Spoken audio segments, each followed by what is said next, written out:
So, firstly, Shahid, another spectacular event, the biggest in Middle East. What do you feel right now? It's the biggest in Asia. There's never been an event so big, and for me, it's the biggest in the world in terms of initiative of how it's going to be developing the sport. So for me, that's most important. So when I was in Brazil, people asked me, "Do you care about how much tickets are sold?" Regardless of today, at that time we didn't make the house full in Brazil, and today it was house full, and it makes no difference. They both are the same to me, because for me, it's the initiative and the result that's most important. How much it has helped in developing the sport globally. And I think we have done better than any other MMA promotion that's out there. The biggest of the promotions, we've done so much more better. 21 countries on a card, and you've seen opportunities given to countries that's never been able to break through into the global world. So that is more important for me. So I'm very, very happy, and thanks to Sheikh Khalid, this was all possible. Right, and I wanted to ask you that because I've covered multiple events where it was never anything that I've seen before. The capacity filled to the brim, the noise, not something that I've experienced before. Is that something that happens often in Bahrain? How does it? This is the only sports media property of Bahrain. So this is the first and only sports media property of Bahrain currently existing. So you can imagine that this is not an experience that even us Bahrainis had before. So Sheikh Khalid took this initiative of making a Bahrain found or a Bahraini product which could provide platform not only for Bahrainis but for the whole global MMA world. And in the first event, second event, they were learning, getting educated, and we didn't really care about how the event is going or how much money it makes, or none of those. Everything was out of the window. It was just about results, like I said, on development of mixed martial art, and for the country of Kingdom of Bahrain and everywhere else. So today, what you saw is this whole week has been crazy. World Championship happening, 2 Bahrainis fighting tomorrow in the finals, 5 medals in the World Championship, competing with who's going to be the best in the world in amateur level, having Brave event that has 21 different countries. You see the house full, overbooked, people still waiting outside. A lot of people didn't get their tickets and must have been sad and going back home, but hopefully they would book their tickets earlier the next time. So you see the flags, and tell me, have you seen a more international card than this? Tell me. No. And that's the end of the that's the answer to everything, I guess, because that is what we live up to, that's what we want to do, and that is where a lot of promotions fail. That's where the sport has not been has been a monopoly till today, or maybe close to monopoly till today, is because of that. Somebody had to take that initiative to make that card that international and give MMA is for everybody. It's not for one certain region of people, or stick it to a region. You know, it's for everybody, and everybody should meet all of them. If mixed martial art is the fastest growing sport in the world, if it is the fastest growing sport in the world, then why shouldn't that give the greatest global result compared to any other sports? You know, and that's what we're doing. Right, now this is a two-part question. One, obviously someone asked you about the officiating, 2 quick stoppages, maybe 1 split decision, which could have, even I thought it should have gone the other way. So that the split decision was Ahmed Amir? Yes, okay. So that was one. How do you plan to tackle that? Because, I mean, obviously that's a question that has to be in the middle. Obviously you cannot include and say anything. Yeah. Second thing is, obviously 3 Indians fought on the card, 2 lost. One, Hardeep all the way was representing UK, also represents India. What do you think about the Indians, the level of Indian fighters that need to be in Brave? No, Gary is nothing taken away from him. You know, nothing happened to his loss. This loss is not going to do anything to his image or the quality of a fighter he is. He's one of the toughest fighters we have. He's a contender. He's out there. He will come back and fight again at the top tier. There's nothing about him. He is one of the best we have in that weight class. He's the highest of the highest quality of fighters. He could compete with anybody. He would come back. He got caught, and it happens in MMA. Indian fighters are growing. There's a lot of fighters who are outside of India who are training really hard, who are training with the best around the world, and that is what is so important, is to go out there and compete. Mohammed Farhad showed so much quality. I mean, you're talking about Hamzoo Kooheji, who's been reaching to his peak at a fast pace with all the kinds of support he can get, and Muhammad Farhad went out there and gave him a tough fight at the stand-up or at wrestling. I know Hamza is his strength at wrestling, and he did take him down a lot, but Farhad showed that he's not a walkover, you know, and he's a tough fighter, and he will come back stronger and learn from the mistakes and work hard. So I think India is having a lot of potential, but I think it is important, just like how we are taking the initiative for the global level of how to develop MMA. I think there is a specific initiation you should take towards how to develop MMA in India, and one of the signs is to see interest from the important people in India, and that's what we saw today from 4 p.m. all the way to 11. All the way to 11 p.m. I think it's right now. Yeah. Yeah. Okay, let's say the fight ended at 11:14 or 11:10, something like that. We had 7 minutes before our air gets cut. But all that while you had a respected person, a superstar, a Bollywood superstar actually there.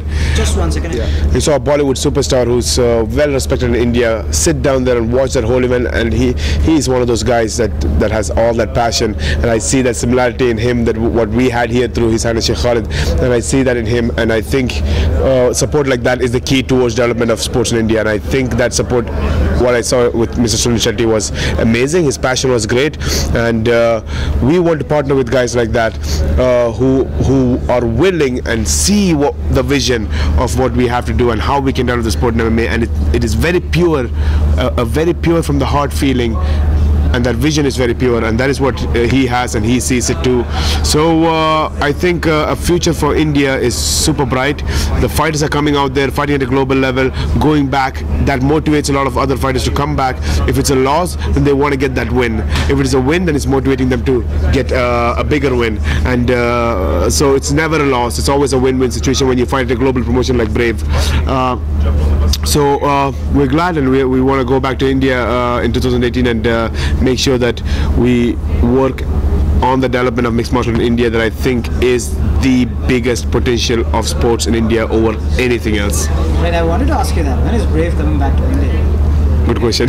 So yeah, 2018. We're coming back to India in 2018. We have to come back to India in 2018, and it's not because we have anything set up to come to 2018. It's not. It's just me talking to you right now and telling you that I want to come back. So I'm going to make it happen because they deserve it. India deserves it, and India is a place, like I said, the biggest potential of sports in India, and that is going to change. Mixed martial art is going to change a lot in India, but it has to come to mixed martial art has to be presented the right way, and we want to present it the right way, and the vision has to be pure, and partner with people who has that pure vision and nothing else, and we will never be unsuccessful. And the reason why is because the only goal we have is development of mixed martial art as a sport, and the commercial benefits are not even there in the top 100 list. It's zero. We really don't care about that. So that is why I think no other promotion will stand to compete with us, because we don't have the same goals.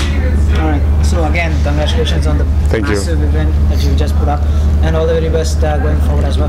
Thank you, and thank you for coming to Brave, and hopefully all our events you could show up. It'll be our honor. Thank you, Shahid. So firstly, congratulations on your victory. Thank you.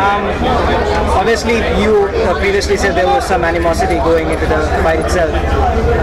What happened going into the fight? I wouldn't say animosity. There wasn't any direct animosity between him and me. But there was an interview done with Charlie Leary, and he was asked his opinion on me as a fighter, since we're both from British origin, and he said to me, yeah, he's okay, but I have a guy at my gym who could beat him. And I heard about that, and I wasn't happy. I wasn't pleased with that. I think he didn't show me the respect I deserve, especially in front of the press and on the media. And as it happened, my opponent pulled out with 1 week, and guess who replaced him? The fighter that he said that could beat me. And what happened? 2 minutes, I knocked him out, and he's a striker. MMA fighter have a very good IQ. But anyway, going back to that, Yeah, so after finishing him, I want to fight Charlie Leary. Even though he's more experienced than me, this, that, the other, I feel like that's just something that I want to get back, you know, to prove that I'm a very skilled fighter and I'm here to make a statement, you know. There's 2 fights I've had in my professional career, 2 first-round finishes, and I'm just getting better and better. Right, and the next question, you kind of answer that a little bit, where the stylistic difference between you and your opponent and the way you finished it. Is that something that you were planning on doing just to make a statement? Yeah, I was planning on doing. I mean, I could have gone for a takedown, I could have brought it into the ground, but I was confident in my hands and my striking because my game's evolved so much. And I was just, we obviously watched tape on him, saw holes in his game which I could exploit, just like my last fight. I stuck to their game plan, and then within 2 minutes it paid off. Now we just briefly talked about you representing India before, now United Kingdom.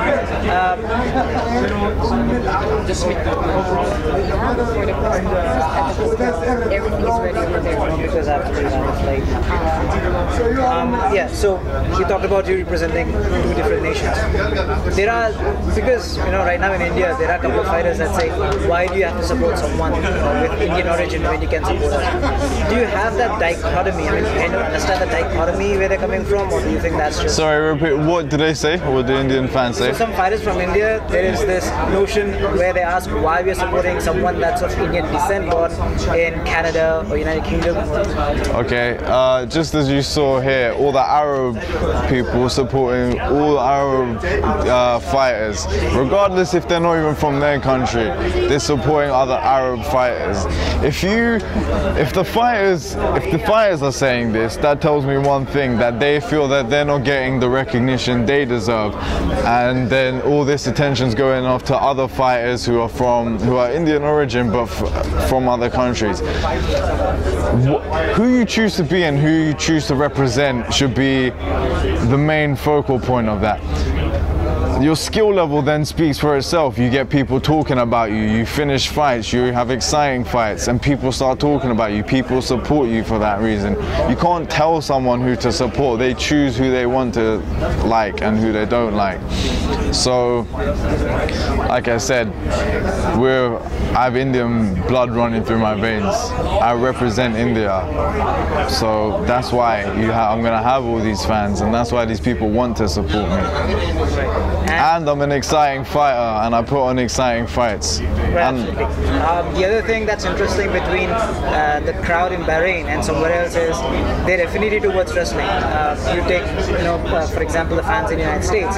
They aren't that big fans of wrestling. They want to see stand and bang kind of stuff. Yeah. But here they seem to appreciate the wrestling aspect. Yeah, I mean, you saw that in Hamzoo Kooheji's fight. Whenever he got a takedown, the whole crowd went crazy, and it's good to have the understanding of that aspect of the game, because everyone can understand standing and banging. Everyone can understand and appreciate and find that exciting, but to also respect that aspect of the game, it's nice to fight in front of an intelligent crowd like that. And this Bahrain crowd was probably the best fight, definitely the best crowd I've ever fought in front of. Right, and as you said, you're on a winning streak. You are putting up impressive performances. What's next for you? I'm 21 years old, I'm young, I'm handsome, I'm skilled. The sky's the limit for me, honestly. You know I want Charlie Leary next, but man, I'm just getting better every single day, so the sky's the limit. Alright, so finally, one last message for Indian fans, if you want to say anything. I want to say, I hope that I can inspire you and show you that, look, I'm only 21 years old, but I have this dream and I'm chasing after it every single day. I'm working towards that goal. And just to inspire people to do whatever they want to do in life. It doesn't have to be martial arts or fighting, just to go out and do that, because sometimes they need a hero to say, or an inspirational figure to say, look, he's doing that, I can do this, he's doing that. Because sometimes I feel like people that they do look up to, Indian actors, they're a bit too larger than life, and they can't relate to them people. But me, I'm just a normal guy, you know, born and raised, a normal family. Alright, so thank you, Hardeep. So thank you once again for your time and all the very best for your Thank you. Firstly, Hamzoo, congratulations on the win. Thank you. How did it feel when you heard the Bahraini people roar when your music played and you came out? I became so pumped. I really like this. This gives me a lot of energy, and they really pumped me up for the fight. Right, and you knew you were facing primarily a boxer in Mohammed. What was your game plan going into the fight? Well, I didn't have any game plan. He thought that I only know wrestling. He thought that I don't know any MMA skills, and I showed through the fight that I have a better striking. I was out striking him. I train everything, so I don't have a game plan. I go there and fight. Wherever the fight goes, sometimes I go for takedown, sometimes I strike, whatever. Right, so can you just throw some light on how you prepared during your training camp? This training camp was, let's say, I was training for 6 months or something without getting out of shape. So, like, I had an injury in the training camp. I didn't do any sparring for this fight, only maybe last week. I didn't do any grappling, nothing, but I just continued like cutting weight, running, and working on my conditioning for this training camp. And I knew that I could fight because I've been training for so long. Right, and again, getting such a big win in your hometown, how did it feel once you got the victory? Getting a victory in Bahrain is something that's really beautiful. Like, it's like magic or something that I used to dream about 5 years ago, and now it's happening. And I dream about bigger things, and I really believe it will happen in the next few years. Right, and what does it mean for you? Because this was supposed to be the featured fight on the prelims, but was bumped to the main card at the last moment. So, what does this mean for you, getting this big win in one of the biggest, if not the biggest, MMA show in Middle East? This fight, like, let's say it's the biggest fight in my career. So, I was really happy to be in this card. It's the biggest card in the Middle East history, and to be there and fight and perform, it's something that makes me really proud of myself and makes me really want to train harder and show better results. Right, now talking about the fight itself, during the second round we could see Farhad panting, tiring. His body was not moving the way it was in the first round. Did you get that sense once the second round ended? Because we were watching and we thought after the second round it was just a matter of minutes before you win. Did you kind of get that feeling as well? I fought different fighters. I fought guys with good cardio, and I know that I can go 3 rounds, even though I'm the guy who's going for takedowns. I should be the guy who's getting tired, but I knew Farhad always has 1 round fights or 2 rounds fights. So I knew when the fight would continue to the second round, I'm gonna become better. Right, and you are one of the best fighters in the bantamweight division in Brave Championship. What's next for you? Who are you looking at next? Well, I'm not looking at anybody right now. I'm just focusing whoever they're gonna give me. I'm gonna take the fight. I can't fight anyone, and let's see. Well, and obviously tonight proved that you have a massive fan following. If you want to send them any message, I have a lot of family. I have a lot of friends in Bahrain. Most of them here are my friends. Whoever are my fans, I treat them as friends. So I really thank them for coming in, helping me, and it means a lot to me. Thank you once again, and congratulations. You're welcome. So first, Loman, congratulations for the win. How does it feel to be 22 and hold the title? Today I feel very happy because I won the fight and now I get the title, so I'm very happy today for my performance, and it was a knockout too. And previously, as I said, you were fighting someone that's 30 years old, 8 years older than you, obviously a lot more experience, and trains out of one of the best gyms. He talked about training with George St. Pierre, with Demetrius Johnson, with all of these UFC fighters, UFC greats. So how does it feel to beat someone like that in just the first round? Before I know that he was training for the higher elite athletes, I was not intimidated, and I was just composed, relaxed, and on my game plan, and of course expectation today is in MMA things can anything can happen, so I did my best and that's why I get the win. Right, and even Gurudarshan knew about your striking pedigree, so he immediately went for the takedowns, which you stuffed. Was that something that you prepared for? Prepared for his all-round, especially those takedowns of his? Of course, in MMA, there's also takedowns, and in his past fights, he's a very tough opponent, so we review him, we studied him, and of course, in our gym at Team Lakay, we do a lot of wrestling drills, not only the wrestling drills, the offense and defense also, so we are expecting to take me down, and of course we trained together, and I defense it, and it's not that easy. Right, and in his last fight against Munir, as you said, he just stopped him, took him down continuously for the 3 rounds, picked up a unanimous decision victory. But the one thing in that fight was he maintained constant pressure on him, and Munir is a relatively big fighter than you. Yes. Did that kind of play a factor in how you prepared? Just the fact that someone like Munir, who is 2 weight classes above Gurudarshan, faced a lot of problems in dealing with that pressure? Of course, in Gurudarshan, facing Munir is a weight class higher, so he has to be he must have to be heavy to fight on that class. So of course, when fighting in that division, you must be. There's a difference. You got the power, then that's it. You got the power in that, because there's a 1 class difference of higher, like the featherweight. There's a difference, and I think he deserved the win. He's a tough fighter. He stick on his game plan and defeated Munir. So, and that's what I review the past fights in fighting Munir. Right, and even on the prelims card, the main fight that was supposed to be in the prelims card was bumped to the main card with Mohammed. And you've seen what happened with the fight as well. Do you see that as a possible next challenger for you? The winner of the featured fight on prelims, which was bumped to the main card, the first card in the bantamweight division. Is that bantamweight? Mohammed Farad and... Mohammed Farad. No, it's a strawweight.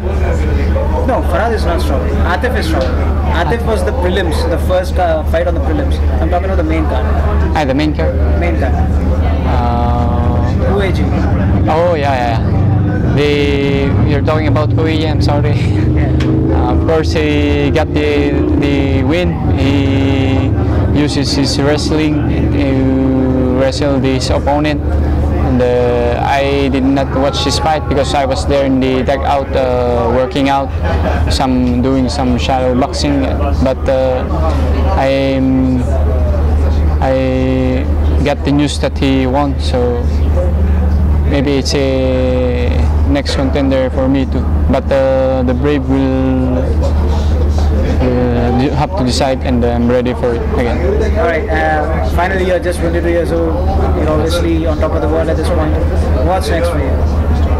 What's next for me is first is to enjoy this belt, this moment, because I got the win, and after that maybe I sometimes to relax, and after the relaxing went again to gym to train our skills, so, because a tougher opponent will come, so I'm always for training.